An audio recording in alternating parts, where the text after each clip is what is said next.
Hello dear student, कैसे हैं आप लोग। आई होप आप लोग अच्छे हों और अपनी पढ़ाई अच्छे से कर रहे हों। तो हम प्रकाश पढ़ रहे हैं, लाइट्स पढ़ रहे हैं पूरा।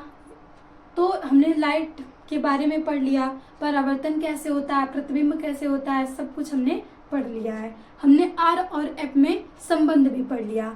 अब हम निकालेंगे दर्पण फार्मूला, गोली दर्पण के लिए फार्मूला। तो हमारा गोली दर्पण दो प्रकार का होता है, अवतल दर्पण एंड उत्तल दर्पण। अब इसको भी हमने पूरी अच्छे तरीके से समझ लिया है और कैसे प्रतिबिंब बनता है ये भी हमने देख लिया है। अब हम इसमें जो संबंध होता है एफ वी और यू में, ये हम देखेंगे कि आखिर इसमें संबंध क्या होता है। तो सबसे पहले आपको ये पता होना चाहिए कि एफ वी और यू आखिर है क्या। तो आइए हम देखते हैं। जो हमारा एफ है ये हमारी फोकस दूरी है,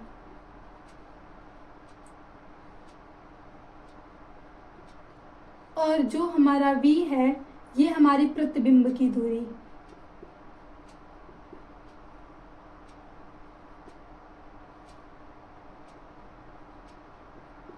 और जो हमारा u है यहाँ से, ये वस्तु की दूरी है। अब इसी में हमें एक फार्मूला निकालना है और उस फार्मूले को हम देखेंगे कि आखिर f और v में क्या संबंध आता है, ताकि हम अब हर बार पूरी तरह से हम ये सिद्ध करके प्रतिबिंब बना के थोड़ी देखेंगे कि वस्तु का मतलब वस्तु कहाँ पे रखी है, प्रतिबिंब कहाँ पे, कितनी दूरी है। तो अगर यहाँ से साइंटिस्ट कर रहे थे तो सोच रहे थे आखिर एक फार्मूला अगर निकल जाता तो हम आसानी से क्वेश्चन आएगा तो सॉल्व कर लेंगे। तो उसी फार्मूले को हम डेराइव करेंगे और ये डेरिवेशन बहुत इंपॉर्टेंट होता है। मतलब यहाँ से दो तीन, मतलब एक तो एफ और आर में संबंध, एक एफ वी और यू में संबंध दर्पण के लिए, और यहाँ से दो दर्पण हो जाते हैं, गोली दर्पण और गोली दर्पण दो प्रकार का होता है, अवतल दर्पण एंड उत्तल दर्पण। तो दोनों के लिए हमें फार्मूला डिराइव करना होता है। तो आइए हमने देख लिया कि एफ और वी क्या है। अब हम यहाँ से निकालते हैं अपना दर्पण फार्मूला। तो सबसे पहले अगर हमें अवतल दर्पण से बनाना है तो सबसे पहले हमें अवतल दर्पण बनाना होगा। छोटा सा ही बनाएंगे क्योंकि हमें पूरा डेरिवेशन करना है। ये हो गया हमारा अवतल दर्पण। पता ना अवतल दर्पण में प्रकाश का परावर्तन कितने दबी हुई सतह से होता है और जो कलय की गई होती है वो उभरे हुए सतह से। ये हो गया हमारा ध्रुव।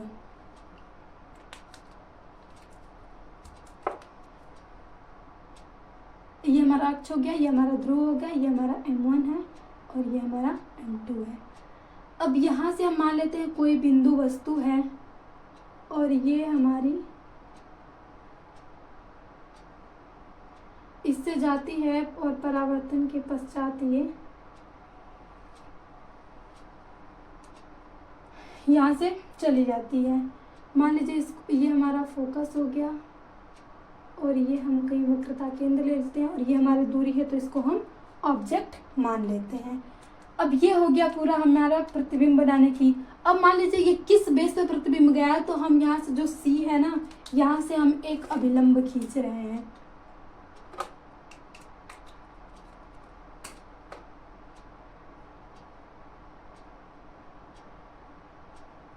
गोलीय दर्पण ये गोले का भाग है, तो जो भी हम यहाँ से केंद्र से रेखाएं खींचेंगे वही हमारा क्या कहलाता है, अभिलंब है। सबसे पहले इसमें हमें फिगर ड्रॉ करना है। एक बार हमने फिगर ड्रॉ कर लिया तो हम आसानी से यहाँ से फार्मूला निकाल सकते हैं। अब आपको ये दिख रहा होगा कि ये कोण हमारा बराबर हो जाएगा इस कोण के। अगर हम इसे थीटा माने तो ये भी हमारा थीटा ही होगा। ये कोण हो गया हमारा अल्फा, इस कोण को हमने मान लिया बीटा, और ये हमारा कोण हो गया गामा। ये हो गए हमारे पूरे फॉर्मेशन। अब यहाँ से हम देखते हैं ये जो दूरी अभी हमने पढ़ा है कि ऑब्जेक्ट से जो दूरी है वो कहलाती है u। ये एक किरण गई है यहाँ से और ये किरण यहाँ से आई है। एक किरण हमारे मुख्य अक्ष के समांतर गई है, वो हमारे फोकस क्या आई, यानी ये यहीं पे कट किए हैं तो यहीं पे हमारा प्रतिबिंब बना है, यानी ये हमारा इमेज है और इसके बीच की दूरी हो गई हमारी v।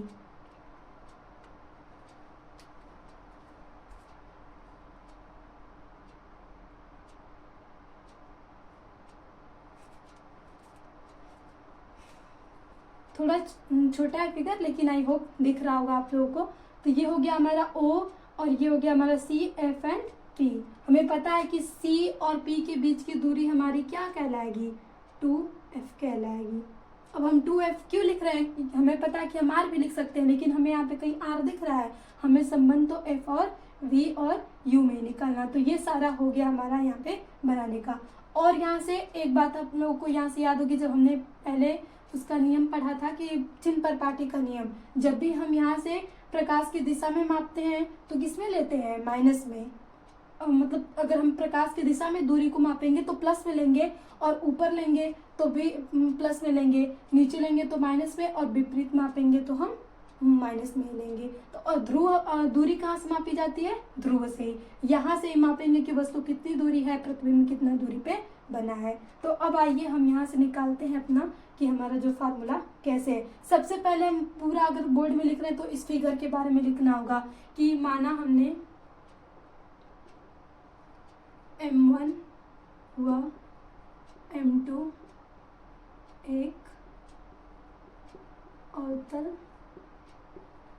दर्पण है।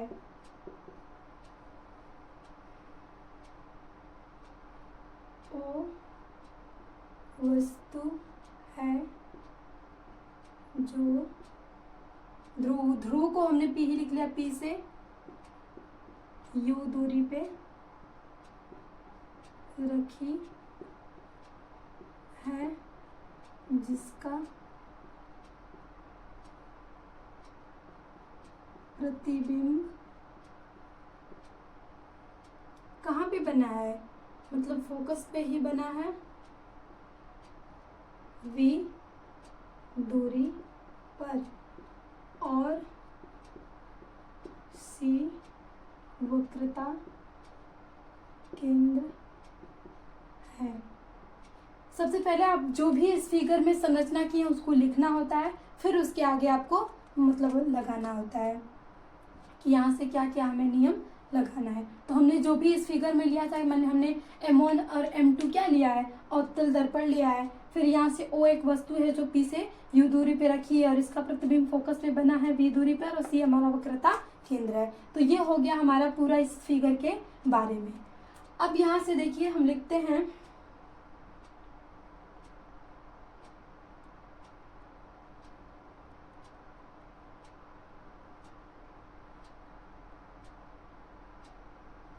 हम इस लाइन को यहाँ से मिला लेंगे, तो लिखेंगे कोण बहुत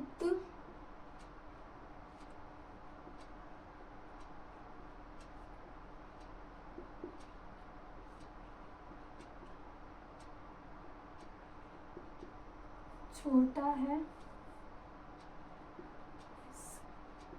लिए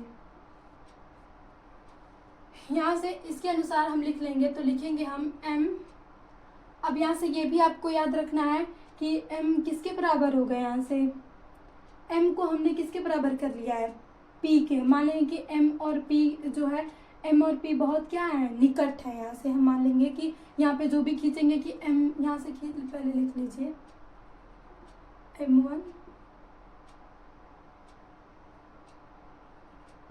P के बहुत निकट है। अब ये हमने कर लिया। अब यहाँ से देखिए हम कोण हमने अल्फा लेंगे, सबसे पहले कोण छोटा है ना इसीलिए, तो अल्फा इज इक्वल टू, ये कोण हम लेंगे तो हम अल्फा इज इक्वल टू लिख सकते हैं MP अपान OP, बीच की दूरी, और OP की बीच की दूरी क्या है हमारी, U है। तो हम यहाँ से कोण अल्फा इज इक्वल टू लिख सकते हैं M1P अपान U। हम इस U को कौन लिखे, O और P के बीच की दूरी, ये हो गया हमारे पहले से। फिर हमने कोण बीटा ले लिया, तो कोण बीटा भी हमारा MP अपान किसके हो जाएगा, CP के, और CP की दूरी हमारी कितनी है, 2f है। तो यहाँ से कोण beta is equal to M1P upon, यहाँ से CP हमारी 2f है, क्योंकि CP के बीच की दूरी हमने मापा है कितना, 2f है, और ये वक्रता केंद्र की दूरी है ना, और r बराबर क्या होता है, 2f, तो वही हमने लिखा है। अब कोण अल्फा इज इक्वल टू, यहाँ से हमने कोण नहीं, अल्फा तो हमने ले लिया, गामा इज इक्वल टू, अब हमने ये कोण लिया तो ये भी MP बराबर किसके हो जाएगा, F और P के, और FP के बीच की दूरी क्या है, V है, क्योंकि हमारा जो प्रतिबिंब बना है वो फोकस पे ही बना है। तो यहाँ से हम लिख लेंगे कि M1P बराबर किसके हो जाएगा, V के। ये हो गया हमारा पूरे कोण बराबर। अब यहाँ से अगर हम अल्फा बीटा का मान निकाल लेते हैं तो आसानी से हमें यू भी एफ में फार्मूला निकल जाएगा। तो आइए अब हम यहाँ से अल्फा और बीटा का मान निकालते हैं। सबसे पहले हम लेंगे कोण OM1C में, त्रिभुज OM1C में, यहाँ से इस वाले त्रिभुज में लिया है। अगर यहाँ से आप लेते हैं तो यहाँ से जो हमारा हो जाएगा कोण beta is equal to alpha plus theta, और ये किससे होगा, बाहरी कोण द्वारा, बाहरी कोण से।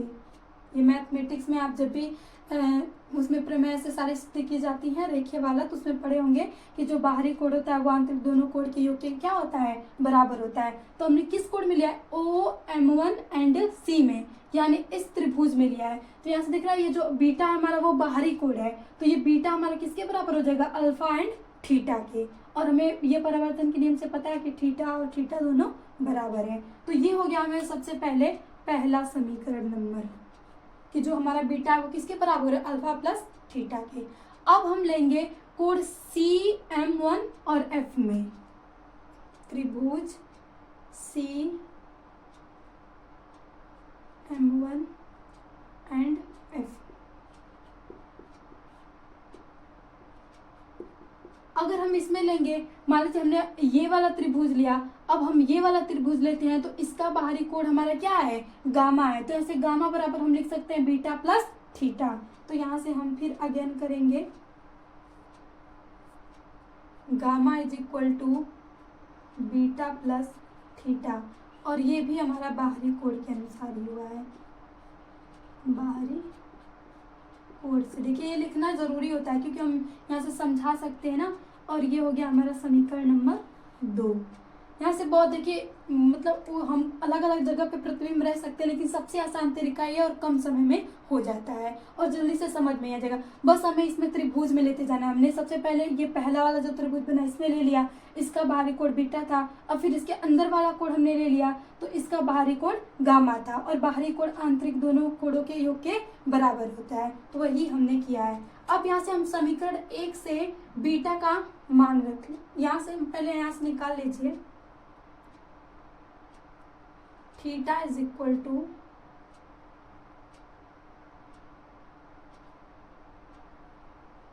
Gamma minus beta. यहाँ से कुछ भी नहीं हमने किया है, बस हमने पक्षांतर किया है। यहाँ से थीटा को हमने यहीं रहने दिया था और बीटा को हमने इधर भेज दिया है, तो theta is equal to gamma minus beta हो जाएगा। ये बस यहाँ से पक्षांतर किया गया है।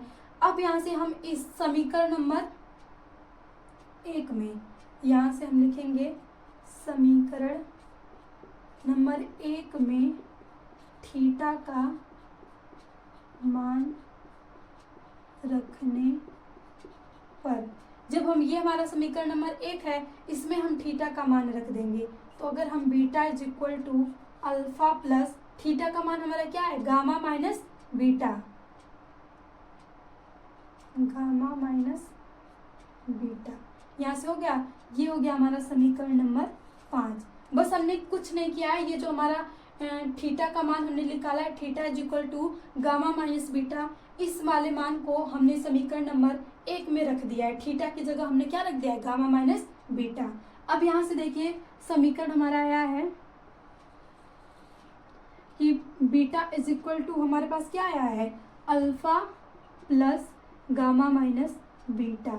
अब यहाँ से अगर आप बीटा को इधर लाएंगे तो यहाँ से ये क्या हो जाएगा, 2 beta is equal to alpha plus gamma. अब यहाँ से मान निकल गया। अब इसी मान, ये सारा जो मान यहाँ से हमने निकाला है, अल्फा इज इक्वल टू इतना, बीटा इज इक्वल टू इतना, गामा इज इक्वल टू इतना, अब यही मान हम रख देंगे तो हमारे पास समीकरण निकल जाएगा। तो हम यहाँ से रखते हैं बीटा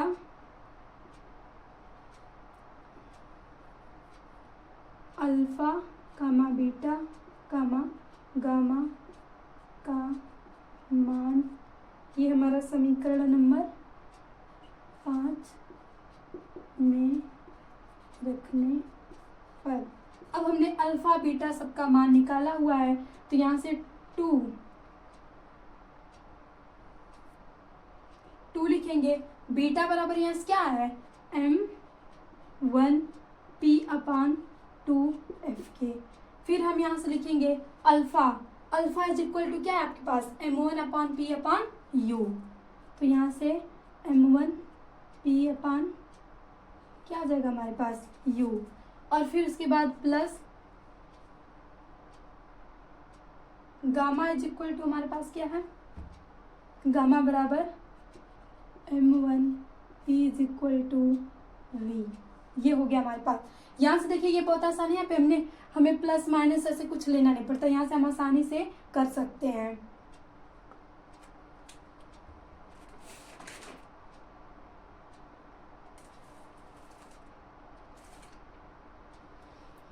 कोई भी सबसे आसान तरीका यही है। अगर हम दूसरे में लेते हैं ना तो ये माइनस प्लस वाला करके बहुत सारी टेंशन हो जाती है। यहाँ से बस आप कोड निकाल लेंगे और यहाँ से कोड हमने केवल बराबर किया है और यहाँ से आपको मान आसानी से निकल जाएगा, सबसे आसान।